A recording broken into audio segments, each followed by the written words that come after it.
Hey gearheads, and welcome to Garage Talk. I'm Corey, and this is a gateway to full electrification from the Kia brand. This is the 2023 Kia Niro plug-in hybrid electric vehicle in the SX Touring trim.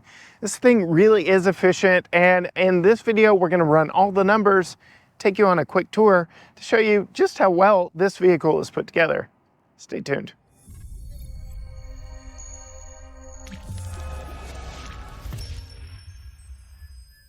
Yes, gearheads, this really is the best of both worlds because not only do we have a 1.6 liter four-cylinder under the hood, we also have an electric motor that can run independently of the gas engine because we have an 11.1 kilowatt hour lithium ion battery.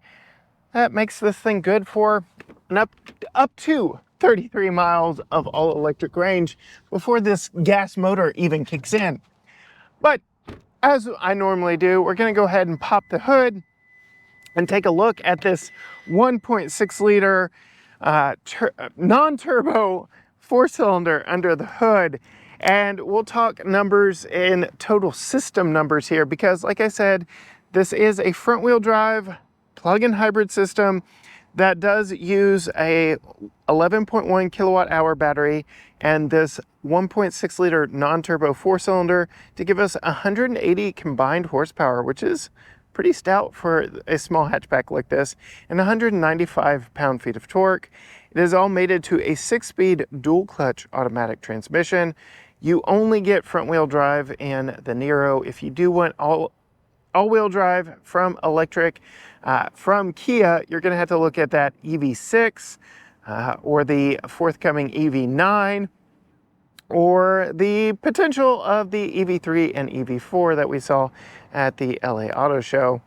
But yeah, this is a fairly good powertrain combo. We'll talk more about it when we get behind the wheel, but I do want to talk a little bit about the economy of this thing because that's really why you're buying it. So you can go, as I mentioned earlier, up to a 33 or 34 miles on all electric range before the gasoline engine even chimes on. Kia claims 33 miles, the EPA claims 34. We've seen 33 every time we've topped this off to a full charge, which means you can drive the full EPA estimated 510 miles of gas and electric of this vehicle on $35.53. For comparison's sake, I drive a 10-year-old Chevy Cruze Eco with a manual transmission. That is my daily car. It would cost an estimated $55.28 to drive that same amount of distance. In fact, the EPA estimated annual fuel cost is half of what the estimated fuel cost is for my Cruze Eco. All that can be found at fueleconomy.gov. As we close the hood, now would be a good time to actually tell you the vehicle is running. It is in EV mode, so the gas engine is off. I've only really had the gas engine on a couple of times, and that was basically for accident. We're gonna do a little bit more with it today in the test today, just to see what it's like under hard acceleration, things like that. But yeah, generally the gas engine has been off the entire time we've had this one.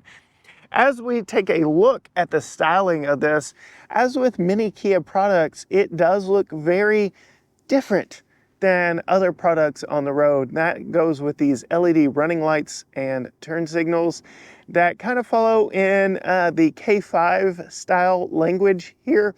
K5 has got what they call the heartbeat running lamp. This has got a very similar, though it looks a little more digital when it comes to the overall blockiness of it. But you can see we've got LED lights all the way around up front, including LED fog lights. This one is just a really classy look, especially in this mineral blue paint job with all the black accents that surround this one. And we'll get more around to it here in just a little bit. Coming to the wheels and tires, as I mentioned, this is a front-wheel drive only platform. Fortunately, if you do want electric all-wheel drive from Kia, you're going to have to go to the EV6. That's going to be your entry point into that. But these wheels are very nicely styled, very cool look to them. They're overly eco, which I really like. And and they are wrapped in Continental Pro Contact tires. These are 225/45 R 18-inch tires wrapped around these 5-spoke 18-inch wheels. Very nice. I like it a lot. You can see we've got disc brakes up front here. Very nice look. And then as we pull out and look at the entire vehicle, very sporty look to this vehicle, including this black blade behind the rear doors that really makes me think of the Audi R8. So Kia designers have been going very bold with their designs and their concepts. And I just love that they're stealing from vehicles like the Audi R8, a freaking hypercar, supercar, however you want to define it, for this fun family vehicle. So just a nice look. You can see we also get some additional black cladding down low. I do believe officially Kia classifies this an SUV, but really this is a hatchback sedan. Let's be honest, what it really is.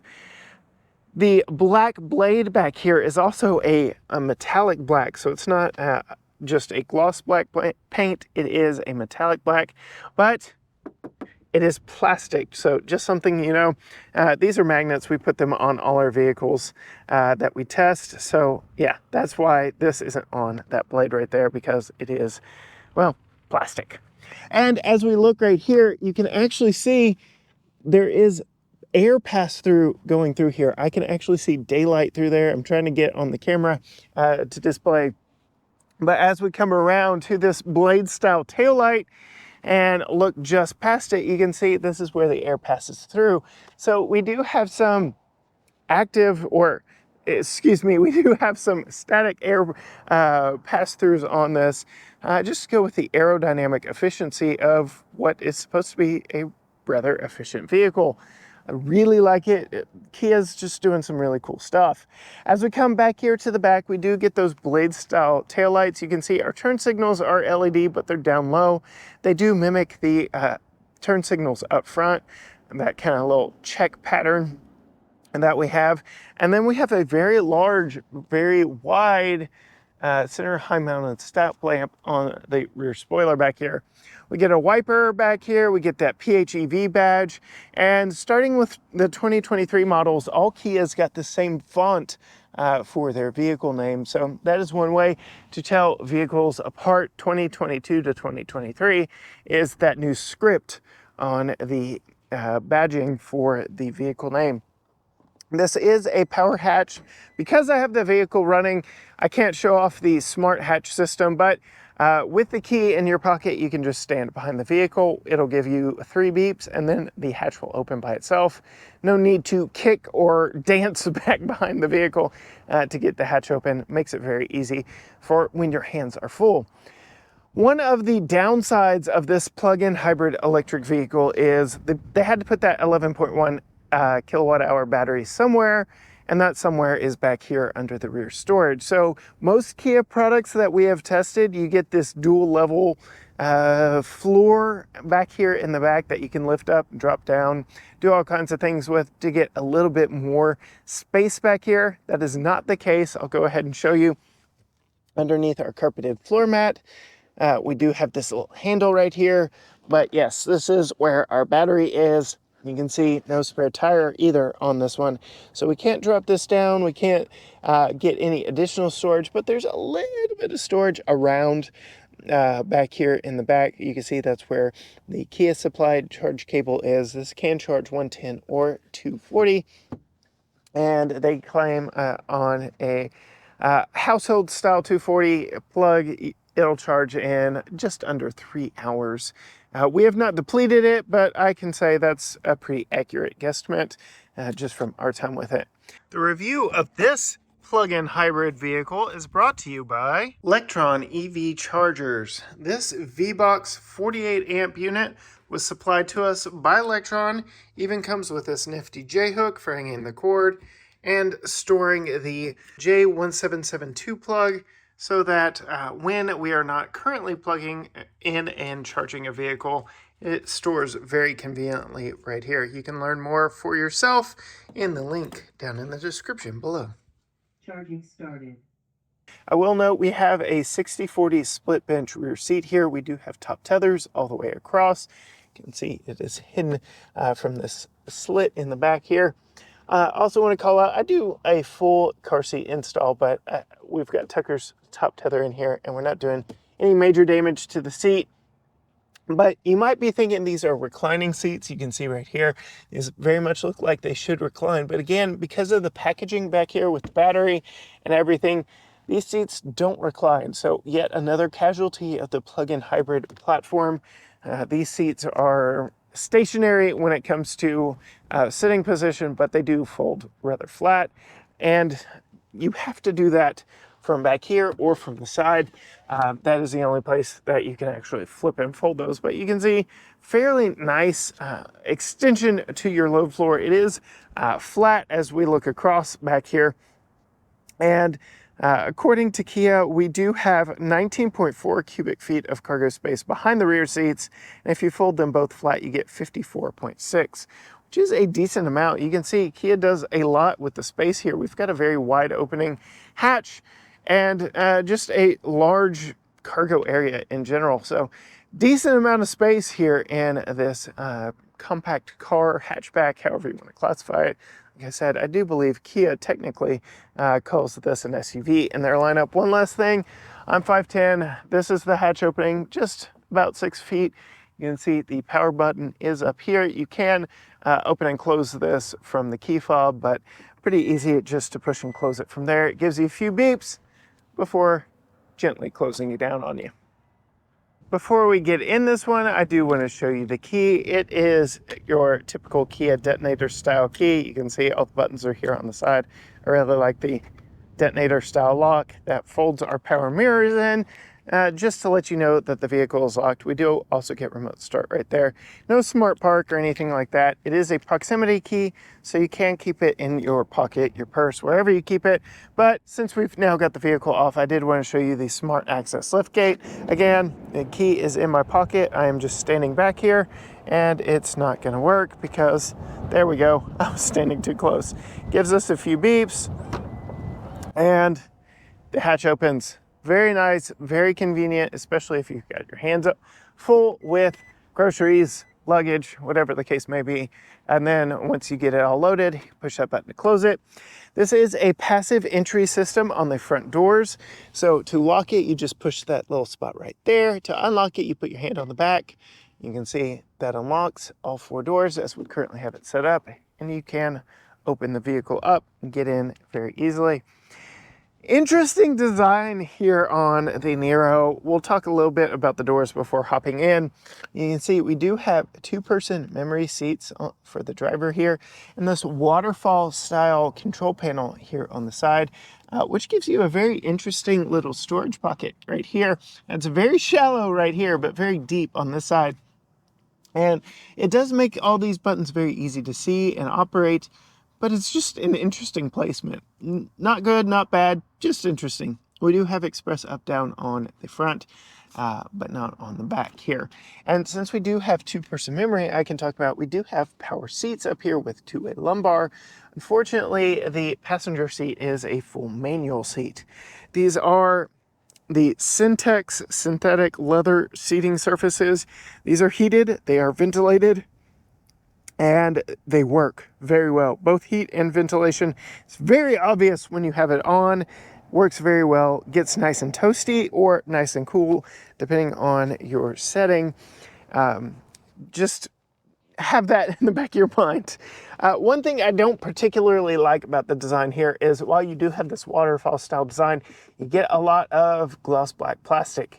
I mean, a lot of it. So this entire panel here, gloss black, and it goes all the way down the door. So the full length of the door is covered in gloss black plastic. You can see we've got a bunch of fingerprints already. There are a few scratch marks because this vehicle has been in a press fleet for just about a year now.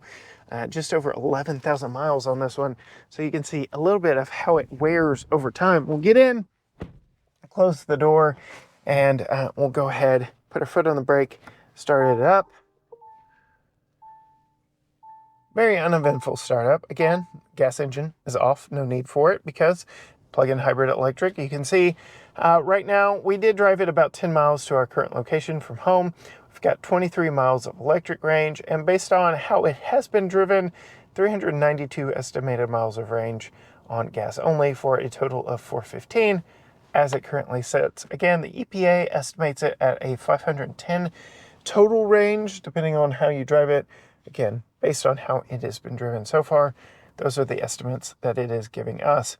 This digital gauge cluster is very similar to the one we saw in the Kia Soul, in that these are, yes, they're digital, but they aren't very customizable. You get a very Casio-like digital readout here for your RPMs and your speed. That really is the only thing that changes here. You can change the color of the surround with different drive modes. I'll show you that in a second. But really, this center section is the only customizable spot. So you've got these these buttons and controls right here on the steering wheel, where you can actually page through a few different things. You can see sense refueling. We've driven this 42.2 miles. It's been on for 3 hours and 20 minutes. We're averaging 589 miles per gallon. So you can tell, yes, the gas engine has come on a couple times, which is messing up that bottom number there. But all around, it has been a very fun, very efficient vehicle for us. You can see we're still at full, and we're pretty good on our electric range here. Before we get too far into all of this, I did want to continue across over here. So just a very interesting look, again, with this waterfall that comes down the side now that we're sitting in here. We get some more gloss black plastic here. Nice air vent that does a good job of getting the air to you. And then your brightness controls for your gauge cluster, it goes all the way up to 100. So you can adjust it a lot. Your hatch button, your fuel door open, charging timer here, and then your traction control are all over your left knee. Coming across, you can see we've got twin 10.25-inch displays. Again, that one's not so customizable except for the middle, but this is your typical Kia infotainment system with a 10.25-inch screen. It does have wired Apple CarPlay and Android Auto. Lots of fun stuff in here, very responsive. I'm going to go ahead and put it here on the PHEV screen, because it gives you a nice readout of your battery state of charge, where your power is coming from, going to, etc. You can see we're at 78% of charge on just over 10 miles of driving, 23 miles left to go. But fun information right there. This is a split screen, so you can slide that over. You can customize what's over here by swiping up and down. So nice touch, nice and customizable if you've been in any Kia product lately. And then we get to my least favorite thing. Kia, what are you doing? Why do you keep putting these in more and more of your products? Just why? Okay, right here, down here, your infotainment controls, your climate controls are on this dual mode screen here. I get it. You have let me know from our Sportage videos that you can program it to do many different things to be more user-friendly. But why? Okay? You can see we've got two dials right here, volume and tuning. I hit this button right here. Now we've got our dual mode climate controls up here. So you have to remember what screen you're on when you reach down for this knob. Yes, I know you can change the volume on the steering wheel. Right here, sorry. Yes, I know that you can just leave it on climate controls and change it. I get all that. My question is, why?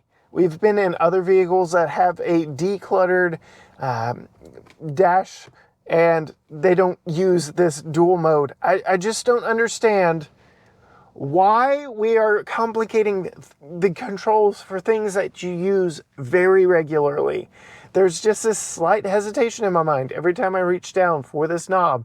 Is it on climate or is it on volume? Like, it shouldn't have to be this way. You are complicating things that drivers use frequently. Stop it.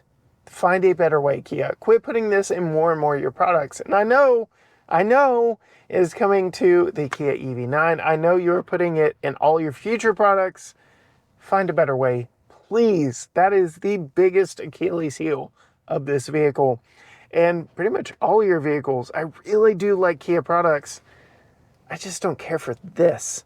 This is my least favorite thing. I would get used to it. I know many owners have chimed in. It's just not my favorite. It seems completely unnecessary. I don't like it. That's just me. Rant over. We do get more gloss black plastic up here with customizable ambient lighting up here. Very nice. My wife's got it on pink. She's been driving this more than I have because I've been out of town. I really like the use of materials. So this is a softer injection molded plastic, but it's got this nice texture to it that just gives a lot of visual interest to the front of the vehicle. And then just the overall kind of spacey design of this with those waterfall door pulls and door controls. It's a nice look, very modern look in here. That is really unlike many other vehicles on the market.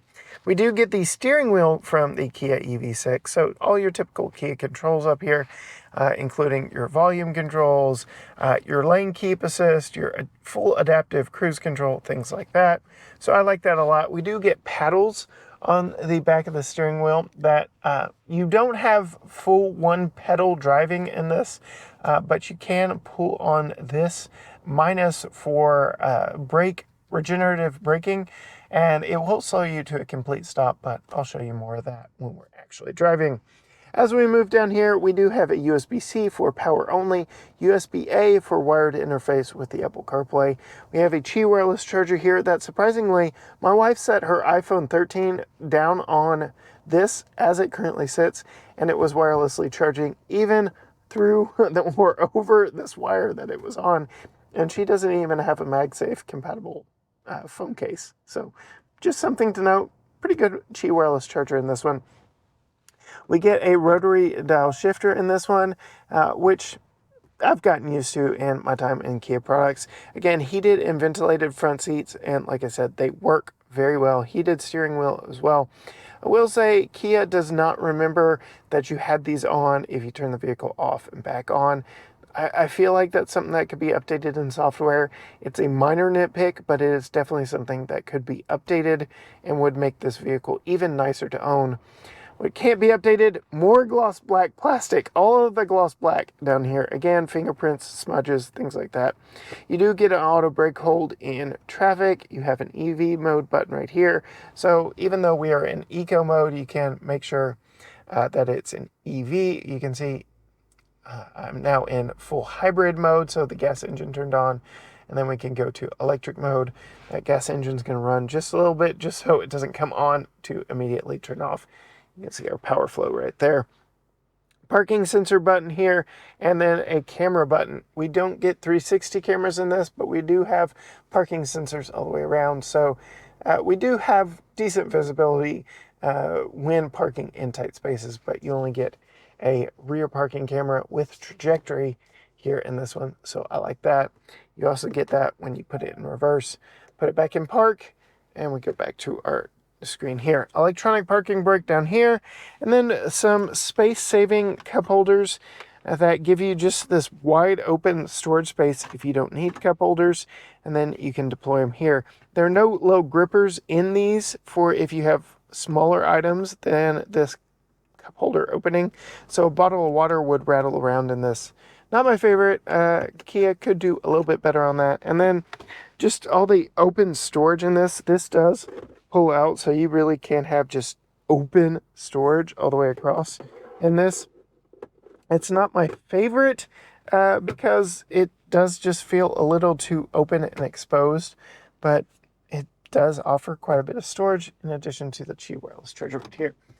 Glove box is nice. It's damped, as you can see, but not lined with felt. We've got a lot of stuff in there, but holds it fairly nicely up front here. We get a auto-dimming rearview mirror right here. No buttons or anything on it, so if you need to control it, it is all through the infotainment. We get some buttons up here for the Kia connected services, and then we have the slider button for our standard size sunroof with a manual shade. You know, there's something refreshing about just having a manual shade. I kind of like it. Up here with me, I've got plenty of headroom. I'm plenty comfortable at 5'10" in this vehicle. Very nice, very comfortable. Again, we have those 2-position memory on the seats and a manual tilt and telescope steering wheel in this one. I'm going to go ahead and turn the vehicle off. Since the engine decided to turn on and it is not turning off, we're going to hop in the back seat and see what it's like sitting behind myself at 5'10". So as I showed you earlier, the back doors do not have the passive entry on them, but as it is currently set up, you unlock the front door and you get all doors unlocked. The doors open up nice and wide, which is a nice touch. Not a lot of amenities on the door itself. There are no sunshades back here, but we do have 2-stage heated outboard seats, which is a nice touch, and your power window control right there. So that's nice. That's definitely unexpected in this vehicle class.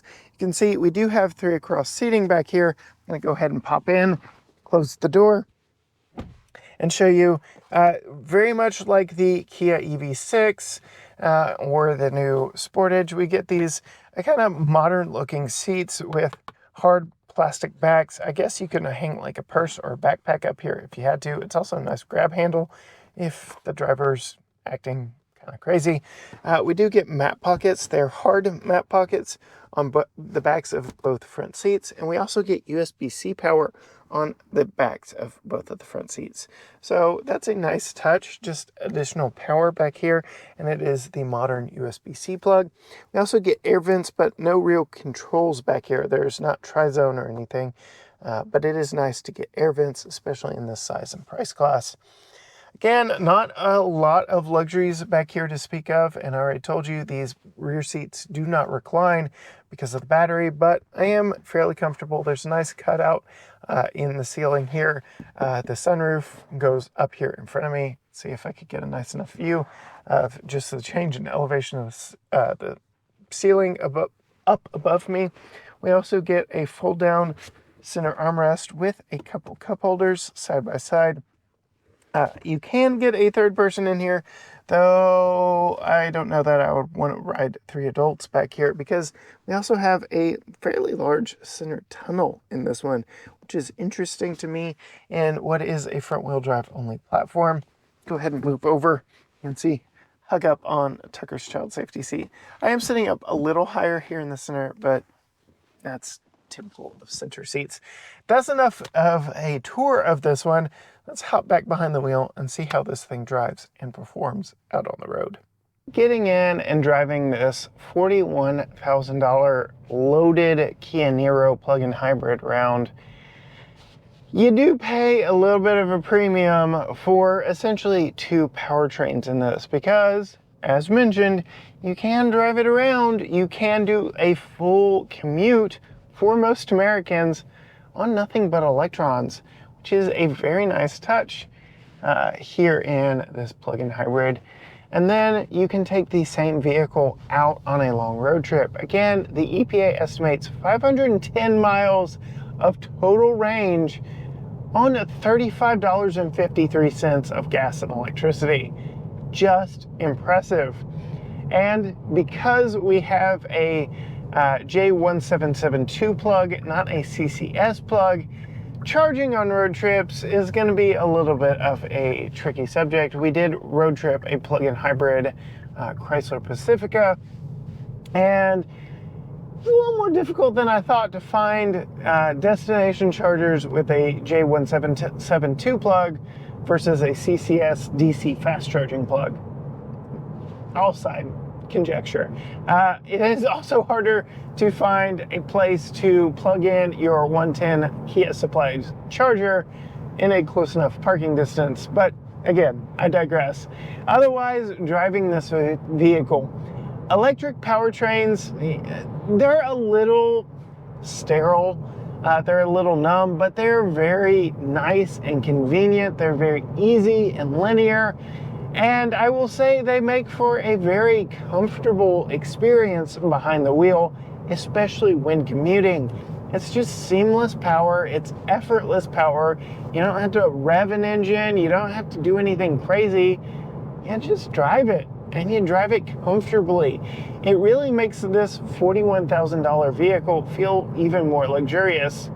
I already mentioned things, nice touches like the heated, ventilated front seats, the heated steering wheel, all of which work very well.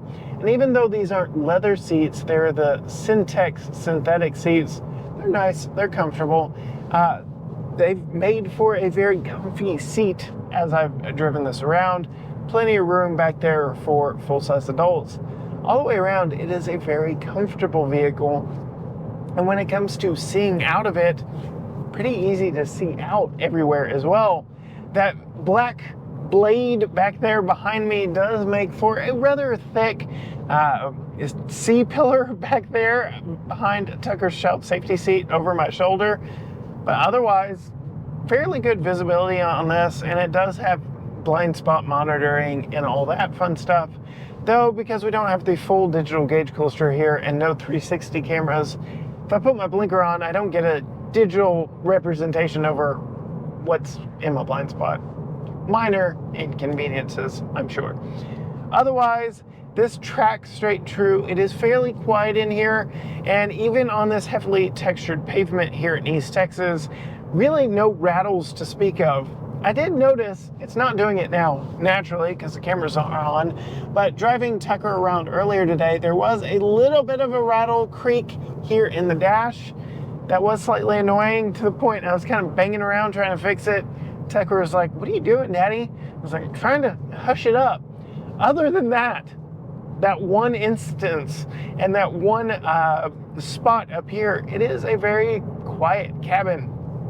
I will say those Continental tires are a little noisier on this textured pavement, but this is very heavily textured pavement. It's not so loud that you can't have a conversation in here. It's a good vehicle for what you're getting in this price and size class. It's not a Mercedes-Benz after all. The driving character of it, the steering is light, but it is not like light. You don't have to drive it with your fingertips.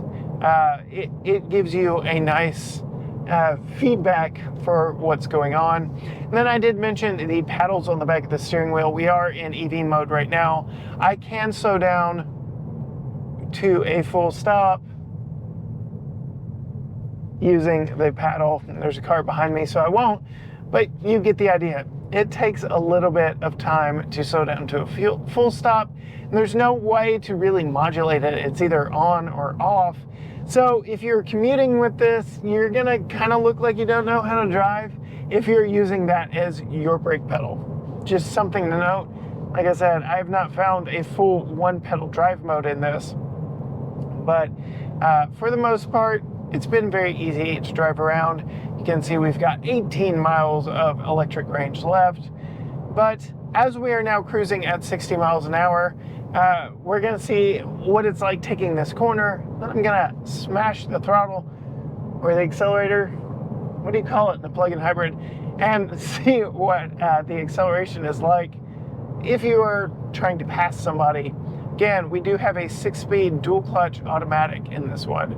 So again, steering rather nice. I mean, it's not a sports car, it's not the EV6 GT, but it gives you a nice bit of weight to it too. So again, not feather light or anything of that nature either. And now this vehicle is turning in front of me, so we're gonna see what a pass looks like with this one and what it does for the gas motor. So full stab of the throttle, let's go. 3, 2, 1. Gas engine turns on. You can see the readout here. I mean, it gets up and it'll move. It is comparable to what you're getting in this compact hatchback class. So think Honda Civics, Toyota Corollas, things like that. It is not a race car, but it's a fair amount of acceleration for what this vehicle is. It will help you get up and going if you need to, which I guess is a good segue to this drive mode button right here. Putting it in sport does turn that electric motor on and gives you a little bit more oomph. You can see we are still drawing power from the battery even here in sport mode with the gas engine going, because those power numbers I quoted earlier, 180 horsepower, 195 pound-feet of torque, that is also using the electric motor. I'll put the numbers on the screen of how that splits up between gas and electric powertrains. Full stop, we are in sport mode. Again, 6-speed automatic transmission, firm on the brake, firm on the gas, nothing happens, no revving or anything. Drop the brake and engine comes on, kind of spins those front tires. We get going, and 60. You can feel that 6-speed automatic shifting going through the gears. Again, it is a dual clutch system, so it's fairly eager to get you moving, and they are very smooth shifts. Again, for the most of the time that we've been in this vehicle, the gas engine has actually been off, so I haven't really experienced the transmission all that much. It's just been smooth, seamless power as we've driven this thing around. It is a fairly fun, confident vehicle that I have no real complaints with its driving characteristics. The only real complaints I have are this dumb dual function infotainment climate control. So if Kia can fix that, this really would be an excellent commuter vehicle, and well, you'll have to stick around to see what this would be like for a family vehicle, because later this week, Holly will be behind the steering wheel here. We'll have Tucker in the back. I'll install his child seat, go through all of that, and we'll talk about what this vehicle is like for my family of 3. And we touched on it earlier when I was giving you a tour of the vehicle. So this EV button down here switches you from automatic to hybrid to electric. So your 3 electric drive modes: hybrid, electric, and automatic. There is no like e-save or electricity off, gas only. So this will always operate as some version of a hybrid, and you will always be using up some of those electrons no matter how you have this EV mode configured. I would say hybrid is the least electric, along with perhaps sport mode, though I'm guessing that kind of works like an e-supercharger just for a little extra oomph. I don't know if you noticed it earlier from my hair blowing in the wind. It is a fairly windy day today, and that does translate, especially on the road in motion, to a little extra wind noise, especially today in this one. But the competition to this are, like I said, the Honda Civic, Toyota Corolla, and this is very comparable to those vehicles. Again, it's not overly loud in here. It's just what you would expect from this kind of compact hatchback class. That about does it for my time here in the 2023 Kia Niro plug-in hybrid electric vehicle in the SX Touring trim. If you want to see more from us, you can absolutely find us on all social media platforms: Facebook, Instagram, X, TikTok, Threads, YouTube, everything at GT Garage Talk, or you can simply go to gtgaragetalk.com. Absolutely hit that subscribe button and ring the bell so you don't miss any of our future vehicle videos when those come out. But as for me, behind the wheel of the Kia Niro PHEV, until next time, gearheads, bye.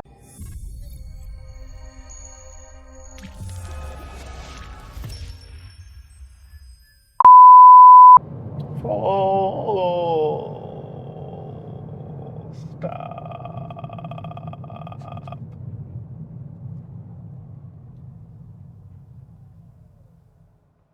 It will do it. In the SX Touring trim, and is that right? Stay tuned. Even in eco mode, if you stab the throttle, stab the accelerator, that gas engine will come on. This thing's never gonna leave you stranded for power, but in eco, in EV, it is going to use that gas motor as little as possible.